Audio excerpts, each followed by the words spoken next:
Welcome to The Strength to Bloom, the podcast where we spotlight women who've walked through the fire and came out blooming. I'm your host, Lauren Garcia Marsigliano, community builder, mama, and forever believer in the power of storytelling. And each week, we're going to sit down with women who've turned their pain into purpose, their struggle into strength, and their setbacks into stages.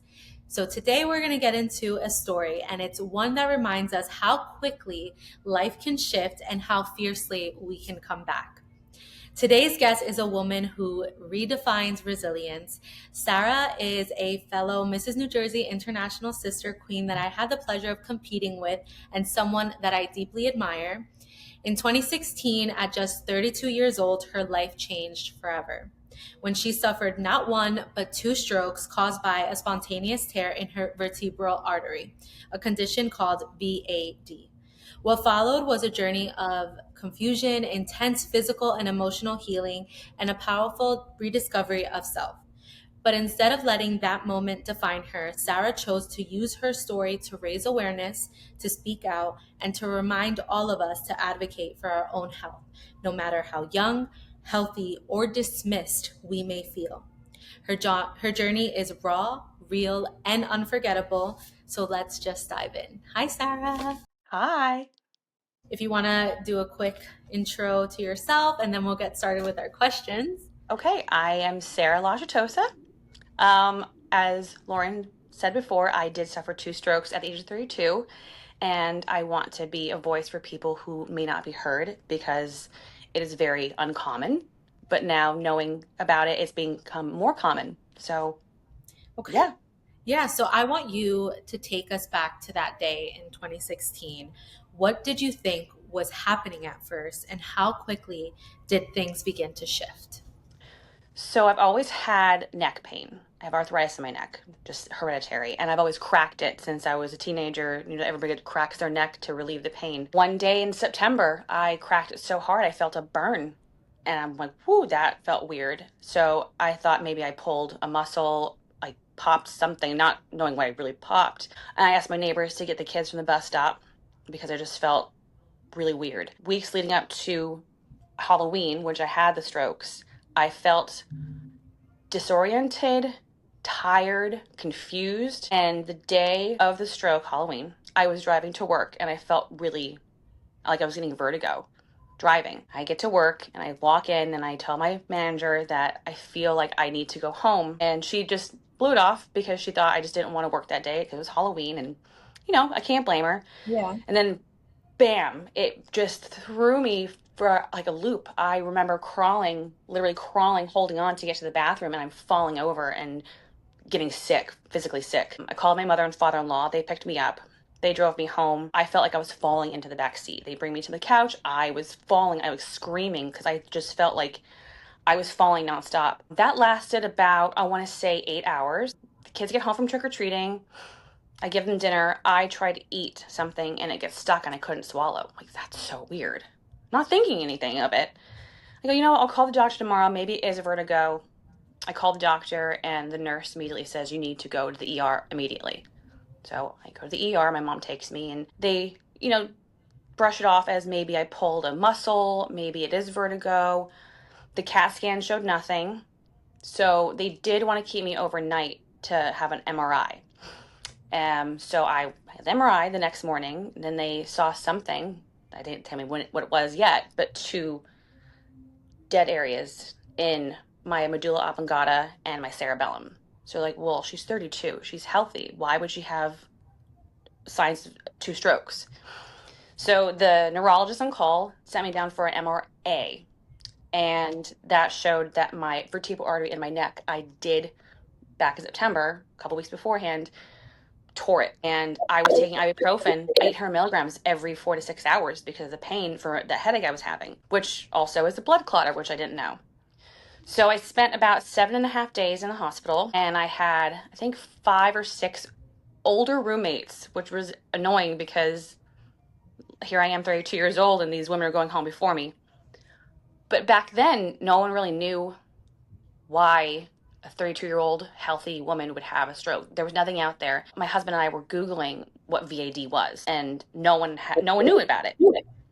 So I am here to make awareness of this. It is becoming more and more talked about now, which is good because people aren't alone. Yeah. So, yes, but I'm here. That story is crazy. It is crazy. Yeah, it's so crazy. And to think that like I crack my neck all the time. Yeah, I actually, when we go out to dinner and a waiter or someone in line cracks their neck, I said, don't do that. And they think I'm crazy. And I tell them my story. And immediately, like, well, I'm not going to crack my neck anymore. Never again. Never again. There are ways to relieve the pain. Like, I will lay on the wood floor and just stretch my back out, and it relieves that tightness, but I will never crack my neck again. Oh my God. Yeah. I feel like I'm like you were telling the story and I felt like I was there. I was on blood thinners for, I want to say, 6 months. I'm just happy that you have a great support system. I remember your Yes. father-in-law driving you to Yeah. compete that weekend. Oh, yeah. I just John. Yeah, he's amazing. I Yeah. love that you had that because not everybody does, right? And sometimes Mm-hmm. people are home alone and this is happening to them. So it's Yeah. important to know the signs. So I'm going to jump into this question because I think for me, it was super important. I am diagnosed with lupus and I had my primary kind of brush it off saying like this is just stress. I tend to suffer a lot from stress and I get very overwhelmed with things. So when something is off in my immediate surroundings, I tend to overanalyze it. So he was just, no, you're just stressed, don't worry about it. And I was like, no, there is Mm-hmm. something wrong. I'm losing my hair, I don't want to get out of bed, like I'm starting to forget things. Mind you, I was like 25 at the time. I was like, this should not be happening. So for me, I advocated for myself, got 3 different opinions until a doctor was like, your blood work literally says you have lupus.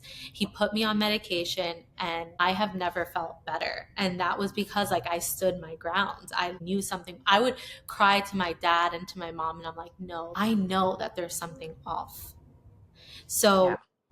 You have to be your own advocate sometimes yeah, because you're in your body and you feel what's going on. And yeah. absolutely. To me, it's just wild, especially because I work in medicine. It's wild to me how something so serious can be brushed off. Like the one thing that I tell myself is like, no matter what, listen to, I'm a pediatrician, so like I need to listen to the parents. Like they know more than I do. I'm meeting this kid or I see him for what, 10, 15 minutes during a physical. If a parent is telling me, I need to listen and then come up with options that we can take. So what did this teach you about trusting your gut and advocating for yourself? Well, before this, I was very, I don't want to say quiet, but I brushed a lot of things off. I didn't want to say I was feeling sick or anything like that. I was always more involved with my children because they were younger than what was happening with them. So I always kind of, it'll go away. It's just a headache. Yeah. But I'm glad I actually went forward because, when I was in the hospital before they told me what happened, they're like, oh, you're just tired. Oh, you just, no, there's something wrong. And thank God that one doctor goes, hey, listen, there's obviously something going on. Let's So further test. now I think that taught me throughout everything in life is to stand up for yourself, stand your ground, and advocate for yourself and others because sometimes no one else is there to help other people do that for themselves. Yeah, absolutely. How old were your kids at this time? They were in middle school. So It was I think 10 years ago. Daniel, that was just 10 years ago. So Danny he's 18 now. Go do the math. So like 10, He 9. was 10, 9. And then my daughter was 11 or 12, middle school, and yeah, So in fifth like, grade. Yeah, they were very young. but still needing attention, realistically. Yes. Yeah. Yeah. Can you share with me? I know you shared that you were like on blood thinners for a few months after, but can you share with me what recovery looked like in the weeks and months after the strokes? And then what were some of the scariest and hardest parts to face? Um, so after the realization of what happened, I was in denial a little bit because this is crazy. I was in the hospital for 7.5 days because I was on Coumadin. And Coumadin, as a nurse, Yeah. you have to have your blood checked to make sure the levels are right. So I couldn't leave until that was Like perfect. right under control. Yeah. Then I had to go back to the hospital every day for 6 months to get my blood drawn to check those levels. I was a little bit more annoyed because I was begging to be put on some other kind of medication that I didn't have to do that. I couldn't eat certain foods because the vitamin K in certain vegetables is a blood clotter. So became very paranoid, depressed, anxious. I was then diagnosed with PTSD. I'm sorry. No, Just like talking about it brings back. I'm grateful. But anyways, you can still be grateful and still feel emotional. I mean, I'm making you yeah, walk through one of the hardest points of your life. yes. Um, I saw therapy, which helped tremendously realize that this is like a once in a I, but this happening again to me is so rare that I've calmed down a little bit, obviously, Yeah, no. that I can enjoy life now. I had to learn how to swallow food again. So a speech therapist had teach me how to swallow food since one of the things of the brain injuries I couldn't like it was just so weird. So speech therapy, I was on a mechanical diet for a couple weeks. I think I want to say braver and more being able to like face some fears because life's so short. So that I think from day one to today, I think physical therapy, speech therapy, because sometimes my mouth does not work how I want it to work and I sound a little like I've caught in my mouth, and therapy mentally and emotionally. I'm trying not to also cry because you are so right that like life is short and you just never know. And realistically, if you think about it, this was like your second chance. Like, and this is your second chance to live life to the fullest, right? And I think that's what makes me cry because I'm like, that I'm here for a reason. Yeah. I could have been taken out. Yeah. Yeah. Like So, think about it, like you called your doctor. Not everybody calls their doctor, right? Like yeah. the little things that you did to get to the hospital in and of itself was a game changer for how like the end result. Yeah. There was something in me saying, this is not right. I need to go. It's Yeah. not, an anxiety attack. It's not vertigo. I've had vertigo many years ago when I was a teenager, and it was definitely not vertigo. So, Yeah. So I feel like you spoke a little bit about the moments that you felt like completely overwhelmed, but what besides like therapy, did you have like a support system, like friends and family, like to kind of rebuild, or things that you did to rebuild that sense of self? And, like those relationships, like that support system that you had, did it change this experience for you? I think so. Really, because it really showed who was around and who really cared. Because, we go through life and we have friends and we have family who are there, but this really showed who stepped up and who you feel like I feel like I give and give, but it was really nice for people to like really help me emotionally and physically. My friends would drive me to the hospital every day for blood work since I couldn't drive yet. My husband taking me to my appointments where I was having a panic attack because, it's part of the whole thing. Yeah. Um, and I also I think the bond between my family and friends became a lot closer because they saw me raw, Yeah. in my worst. So. Yeah. Yeah, it is hard, and it is crazy how you need to go through such a hard period to kind of weed out the people and the noise and really find that community. I'm going through the same thing when it comes to like my dad and like who's really there to not necessarily take care of us, but to kind of just show support. Hey, did you eat today? Hey, are you guys doing Exactly. okay? Like little things, or even like that check-in. Like, hey, I'm just checking in. Like, you don't need to answer, but I hope things are going okay. Because at the beginning, I spoke about this in our intro video, but it took me 2 years to tell people about my lupus diagnosis, and it took me a year and a half to talk about my dad. And Hmm. not that people didn't necessarily know, they knew he was sick, but it wasn't like I just never talked about it because number one, like you said, I don't like to use it as a crutch, but it's our life. Like this is what we're going through. Hmm. One point I had not only like the police department, but we have like a close friend who was like, you guys can't do this alone. I felt like I was suffering in silence, and it wasn't because people didn't want to show up. It was me not wanting to kind of show a sign of weakness and telling myself like I could do this, like I can just do this by myself. But I definitely think that finally sharing it started my healing process. And I'm not sure if you feel the same way, but I already know what the end result is going to be when it comes to like my dad. And Hmm. it's hard to come to terms with it, but unfortunately that's our family's truth. And it is nice to be able to have like people that I can like talk to about it, just to say like, hey, I'm just having like a really tough day. Exactly. I just need to talk about something other than that.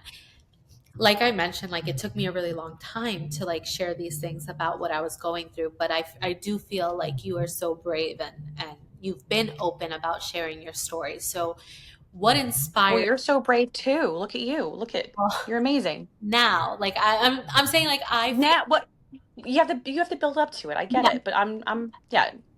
yeah, but it's inspiring to see women like you and hopefully like me eventually, that with this platform we can, like you said, make sure that people don't feel alone. And I have a story, but you have a story too, and I think that that's what's so beautiful about like humanity. And I think that once we start sharing these vulnerable stories about what we're actually going through, it helps people feel like they don't need to stay silent even if they're not going through the same thing. What inspired you to start speaking out, and why is that important to you? So, what inspired me was, as I said before, back then no one really knew about it or talked about it. Um, and then one day I was watching an interview on a talk show, and it was Emilia Clarke from Game of Thrones, Okay. the actress. And she was speaking about how she suffered two brain injuries, one in 2011 and 2013, I remember that. two dead spots in her brain, and it caused aneurysms and hemorrhaging.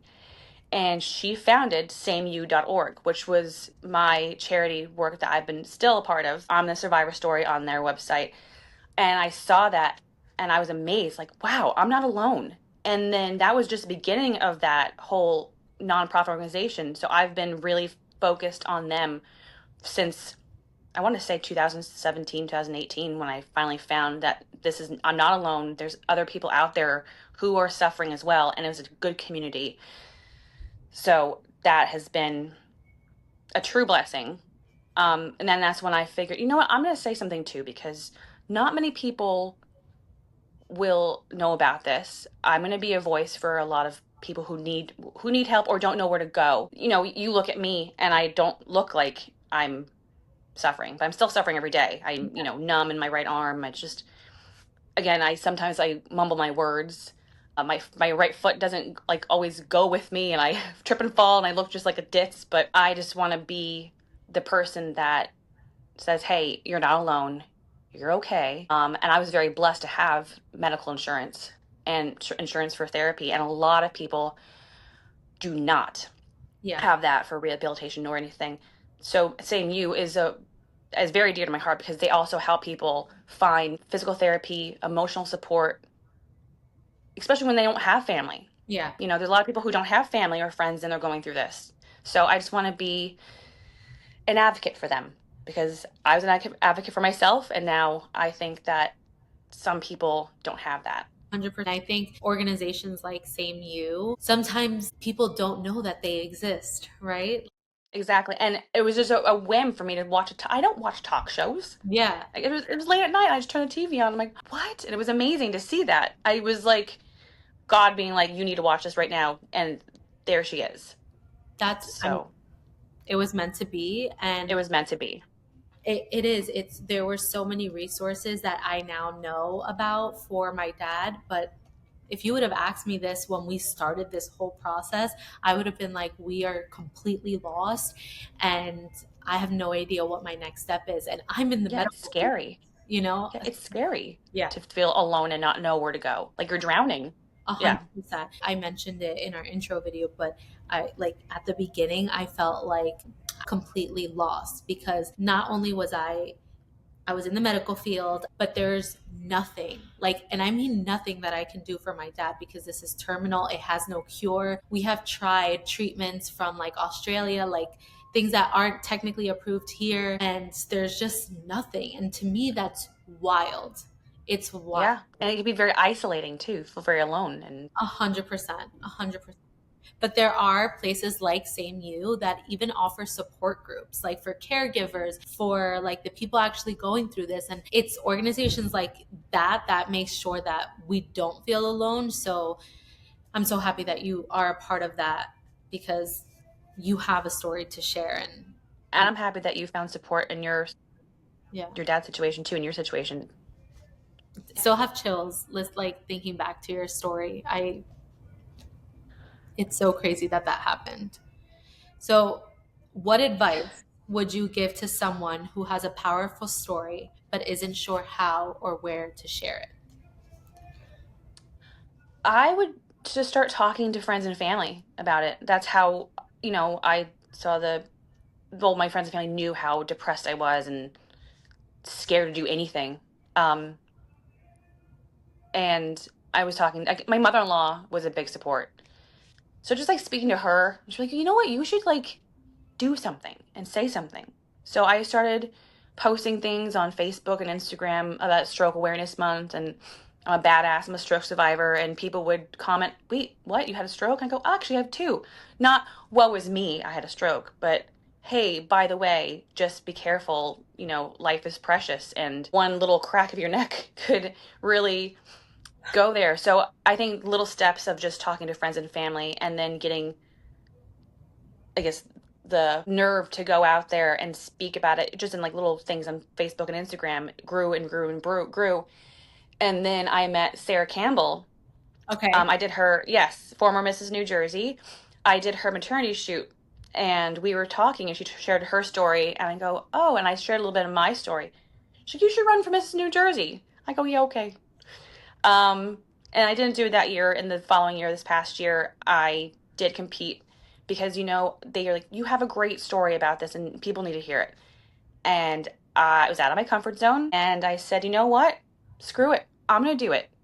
So I made a lot of connections, hoping that I made someone's life a little easier, like, and knowing, like, if something, oh, hey, this happened to my friend, so and so. At the pageant, I can't say who, but when I was speaking to somebody, they were really looking forward to meeting me because their sister just suffered a VAD the week prior. Wow. What are the Yeah. odds? Yeah. So they said that my story really helped them because it gave them a way to navigate through it and do some research. It's also hope. Like hearing that somebody, felt like it was the end, but they saw the light at the end of the tunnel and now look at you on this stage. Like you're a beacon of light for people who are going through this. Well, I don't want anybody to feel the way I did. So, I mean, and then it's also, there's a saying, if I knew I was having a stroke, you go to the hospital right away. I didn't know I was having a stroke, but Yeah. it's act fast, like slurred speech, dizziness, even if it is a vertigo or even if it's a twisted nerve, or just go get it checked out. You never know. Yeah. No, you don't. You don't.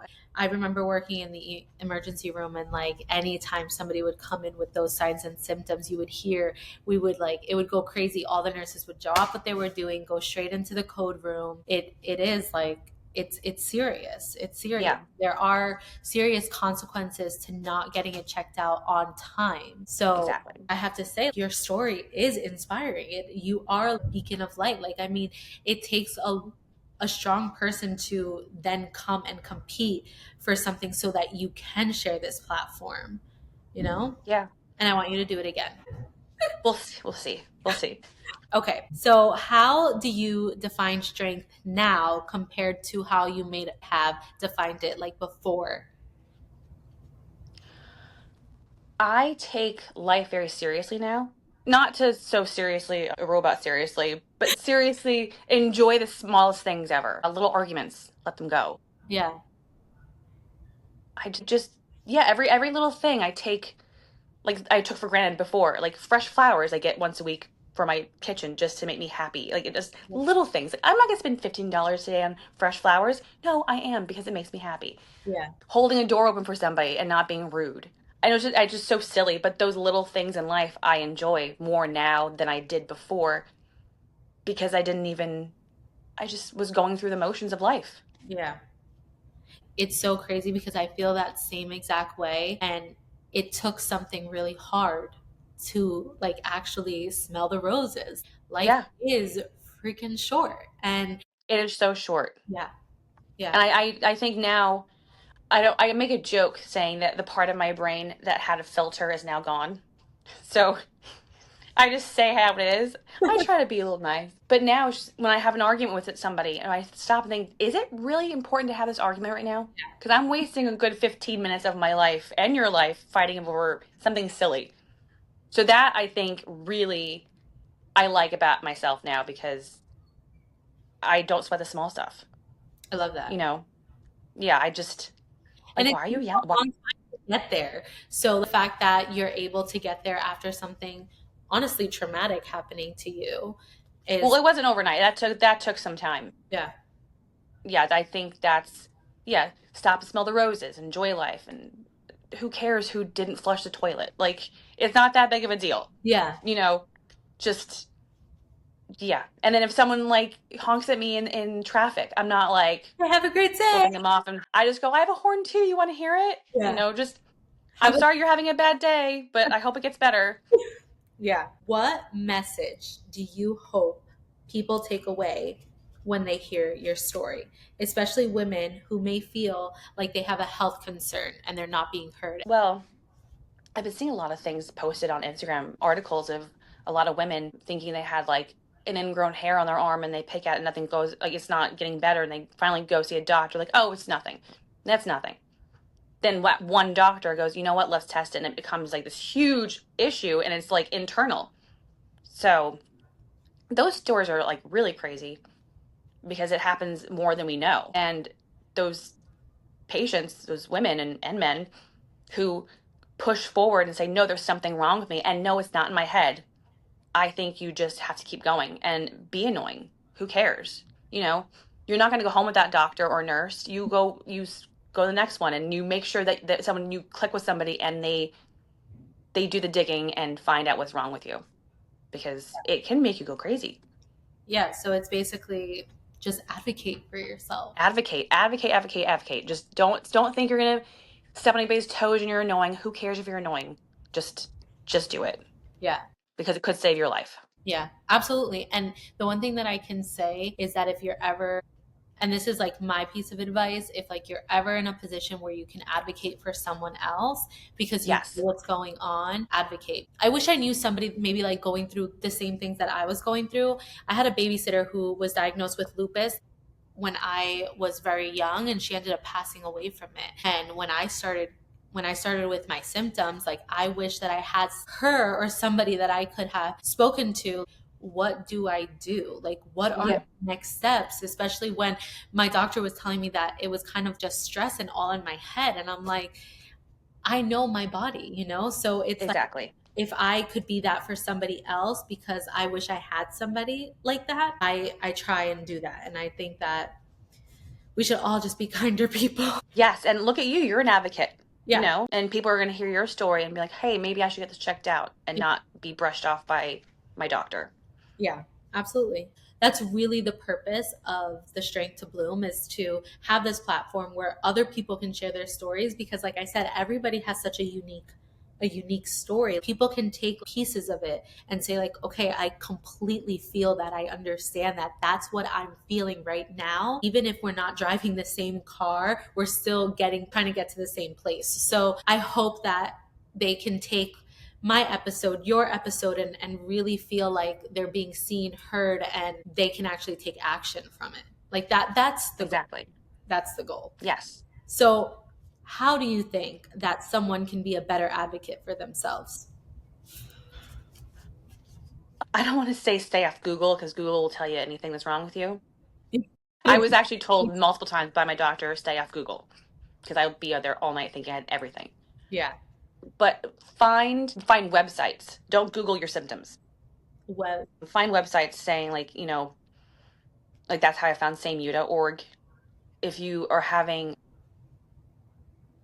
issues with something, just do your research the right way, bring it to your doctor's attention, try to find a support system, and also maybe not go alone to the doctor's appointments. That way, when, like you said before, someone's around you a lot, they can say, hey, no, I've been noticing this a little bit more yeah. in her or him.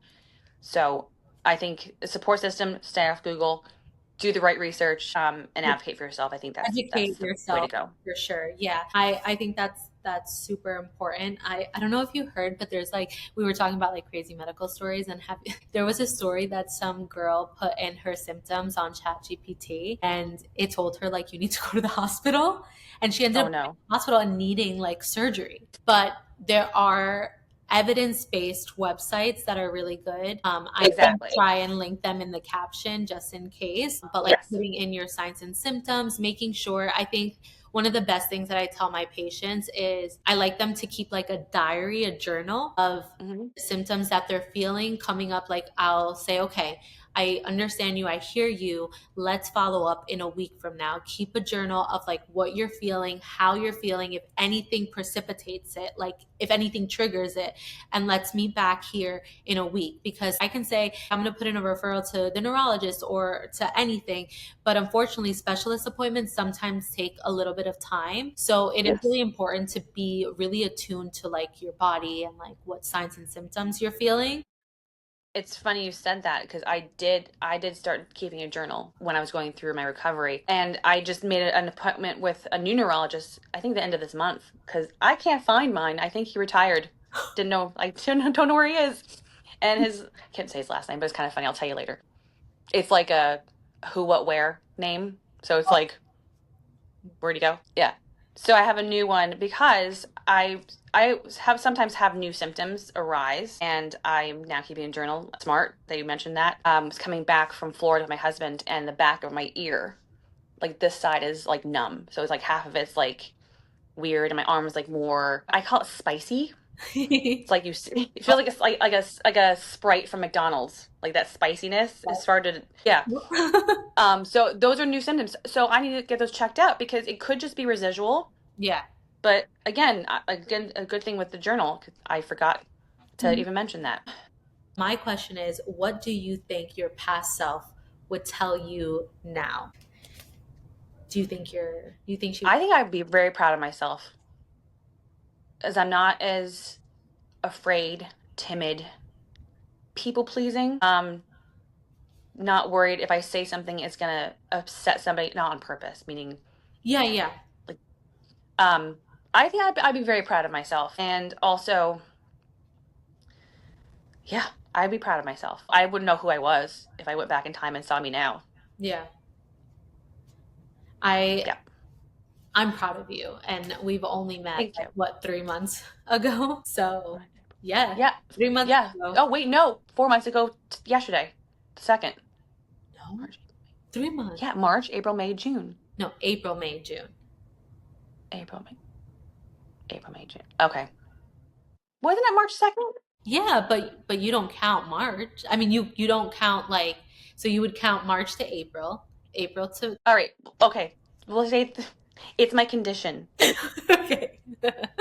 um, but I am definitely proud. Like listening to your story, I can only imagine the thoughts that were crossing your mind when all of this was going down because sometimes I look at my dad and I don't know how he is so strong because the things Well, because you're helping him. He has a great support system. yes, but like it is hard because like you are the one going through it, like there is so much that I can do to help him. There was so much your husband did, your father-in-law, your mother-in-law, your mom, but you are the person going through this. So I do commend you for kind of seeing the brighter side to things, like because I can only imagine what was going through your minds when it actually happens, like you I think it's normal to kind of like go into those dark moments, but it's how strong you are to see your way out of them. And Yeah. to see your way out, to also be speaking out, to getting on a stage. I know it was both of our first times, and I know how hard it was. Not necessarily hard. It was a great experience. We got to meet one another, but It was it is awesome. hard to put yourself out there. So I am really proud of you. Thank you. I'm going to end this with one last question because I want to do like a rapid fire question. Can you tell me a fun fact about Sarah? A fun fact about Sarah. I know one of them. Okay. I had my first hot flash on my 40th birthday. That's not what I was in Mexico. That's a fun fact. I don't know. Fun fact. All right, I'm gonna answer for Sarah, even though that was a good one. That was a good one. That's a fun one. I can relate to that. My fun fact that I learned about Sarah is that she is originally from Hawaii. Yes, I am from Hawaii. There's Oahu right there behind me. I have the Oahu map, I have the Staten Island map, and then I have the Jersey map behind the couch. Love that. Love that. Aloha, y'all.